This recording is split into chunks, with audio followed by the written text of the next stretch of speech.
By Christmas, I'll be in Tuscany with your money. I'll thank you later. She said it in our kitchen, like she was naming a dessert she'd order after dinner. The ring light from her phone sketched perfect cheekbones. She smiled at the camera, then at me, then at the lawyer on the other end of the call. The laugh that followed wasn't nervous. It was practiced. That's how it started. A casual, careless confession that would later be a confession under oath. "You're too stupid to even see what's coming," she said, half joking, half proud, and the sound of it is still in my head. We were married 2 years. I was the CEO of a company valued at $847 million. And she loved shoes, spared no thought for receipts, called my Tesla our car, even though she had never driven it. People called her glamorous. My friends called her lucky. The press called her my wife. I called her Claire. Have you ever felt that small? Cold ping in your stomach when something someone says doesn't fit with everything you thought you knew. That's where it began for me. I remember thinking, is she serious? And then I remember thinking, maybe she's joking. That's the kind of thing that lets a lot of bad things grow quietly. But then, over the next 6 months, the jokes stopped being jokes. But I had no idea what I was about to discover, I kept telling myself.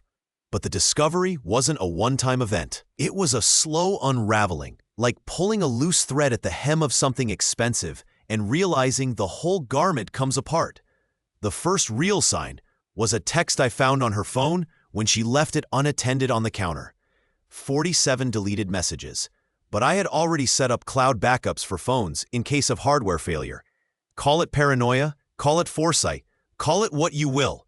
I tapped restore. You won't believe what I found next. I remember saying to my best friend Mark that night. He was quiet. He'd seen me through bankruptcy in my 20s and through IPO launches in my 30s. "This is different," he said. "This is deliberate." The messages were unreal. Lines like, "He's so stupid, he'll never suspect. Just 3 more months and we're rich. I can't wait to watch his face when I take everything." The tone changed from coy to transactional, and the names changed from friends to a guy named R, a reputed private banker in London. There were calendar invites for an asset meeting with an address that wasn't mine.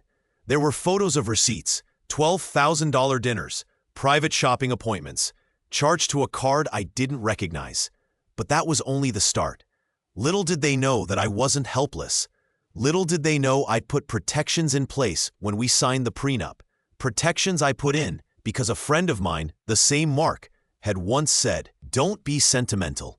People will take advantage if you let them." So I had a prenup. She had signed it. She'd glanced at it on the morning of the wedding, thumbed through a few pages, signed the middle page where my family lawyer told her to, and smiled like a woman who'd won. 2 micro cliffhangers right there. She signed without reading, and I had no idea what would happen next. Sound familiar? Have you ever signed away something important because you trusted too much? Tell me in the comments. The prenup looks standard on the surface. Definitions of separate property, waiver of spousal maintenance, division of stock options. But in plain legalese, buried in Clause 17, there was a line most people don't expect. Material misrepresentation or concealment by either party for the purpose of inducing marriage shall result in forfeiture of spousal claims and authorization for forensic audit of devices and financials. In other words, lie to get in and you get nothing. She never read Clause 17.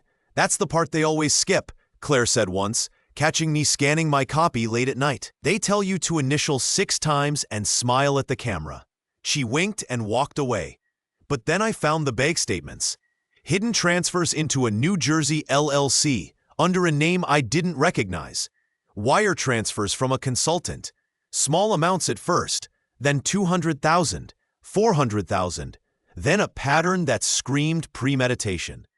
There were invoices from a stylist almost exclusively billed on dates when we were supposedly on vacation together. There were notes in her handwriting. Plan, by month 24 initiate divorce. Request 50% plus maintenance. Use fraudulent concealment to delay. 2 years of lies, all neatly time-stamped. You won't believe what I found next. Again, felt inadequate. So I brought in Margaret Chen. My friend had recommended her. 30 years in matrimonial law, calm like river stone, eyes like a hawk. She looked at the screenshots and then at me and didn't smile. "This is the most sophisticated asset procurement I've seen in years," she said. "But you've got something here."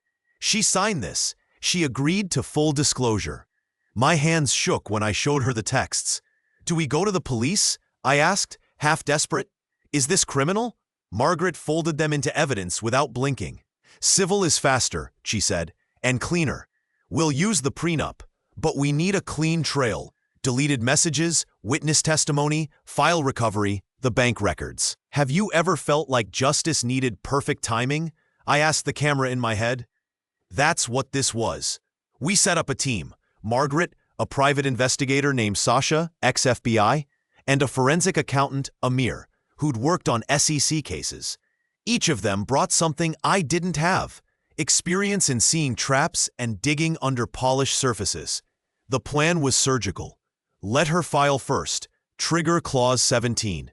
Make sure every payment, every text, every guesthouse meeting was documented on the public record. Force the disclosure. Or, if she didn't file, lean until she did, and then counterstrike. "You're gonna let her think she's winning?" Mark asked at dinner. "Why would you do that?" "Because," I said, "she needs to be the aggressor for Clause 17 to work in our favor. And she needs to talk in private so we can get her." 3 times the plan nearly collapsed. First setback, our Ring doorbell footage that showed Claire and her friend Janelle discussing the plan vanished. But then, Sasha used a forensic tool and found a cloud sync timeout. Ring saves to AWS buckets and sometimes doesn't complete. We pulled the partial upload, enhanced it, and the audio came through, muffled but clear. "By Christmas, I'll be in Tuscany," you could hear her repeat, laughing.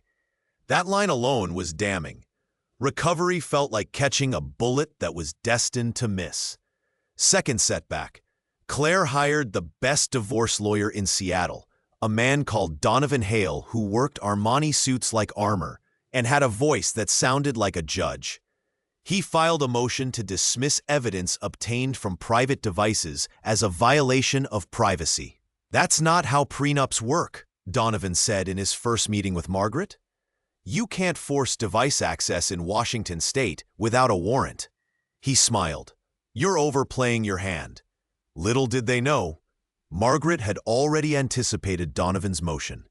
Clause 17 included explicit waiver language signed by Claire, consenting to device audits in the event of material misrepresentation. She'd signed willingly. Donovan's motion got denied.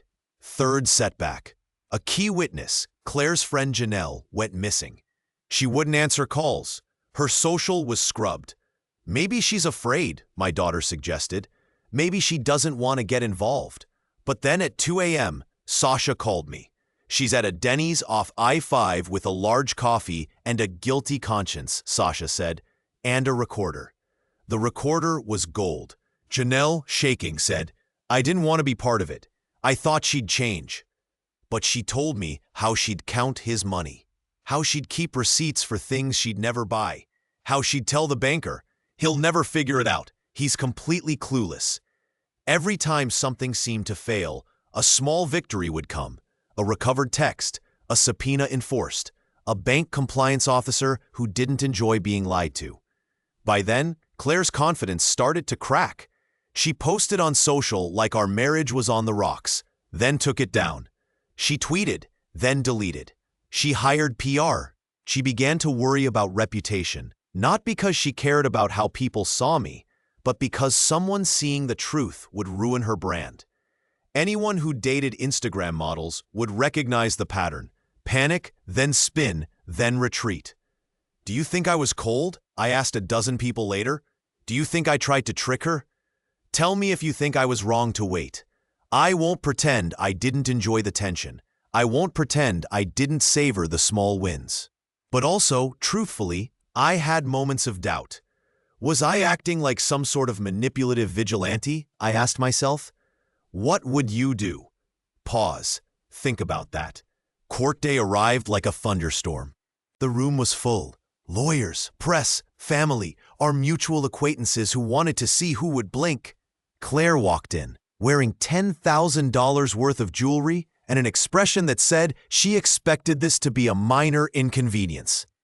Donovan gave a small smile, like a man expecting a paycheck. Margaret approached the bench and laid out the case.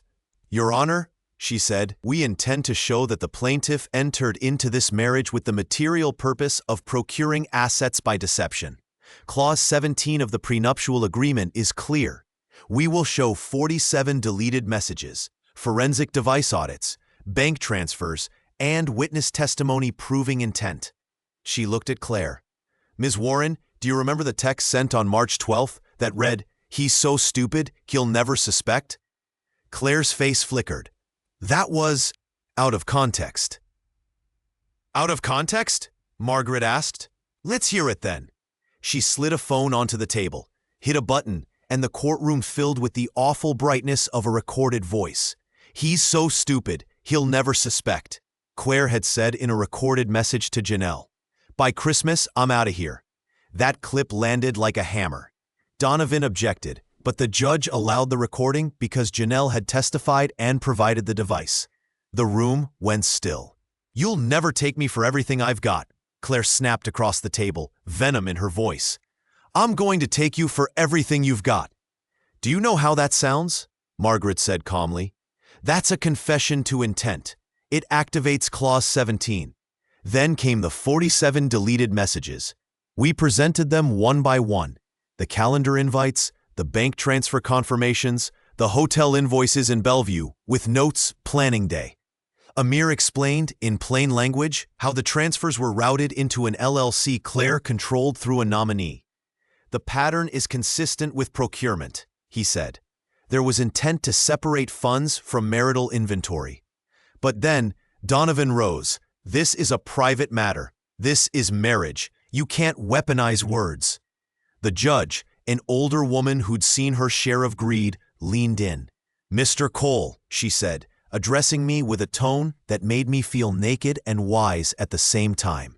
"According to this disclosure, your current net worth is 0. The words were not literal. The point was to shock. The court records would show we had chosen to put my ownership in a blind trust for tax and company reasons. I didn't want the case to be about a payout.